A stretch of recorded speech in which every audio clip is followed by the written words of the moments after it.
Hey there, Scott here with Saws on Skates. Today I'm going to show you how to get a charred wood finish without using a torch. All you need is a paintbrush and this charred wood accelerator.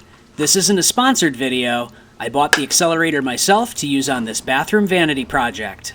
The first thing I did was to sand the vanity. I forgot to record this step, so I'm using a sample board here. Next I applied the accelerator. I thoroughly coated the wood, but I made sure it didn't puddle or pool on the surface. You can see how it immediately changed the color of the wood. I used an inexpensive chip brush, but I would recommend using a better quality brush. The stiff bristles of the chip brush caused the accelerator to splatter around my workshop. When the accelerator was dry, I lightly sanded the wood and removed the dust with my shop vac. The vanity looked good with one coat, but I wanted this piece to have a rich, charred wood look, so I applied a second coat. The accelerator can react with some finishes. The instructions recommend top coating with a spray lacquer before applying any other finishes. Lacquer vapors are flammable, so I applied the finish outside.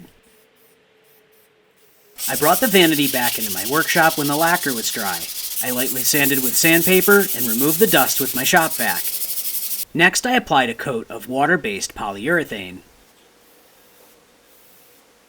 When the polyurethane was dry, I lightly sanded with sandpaper.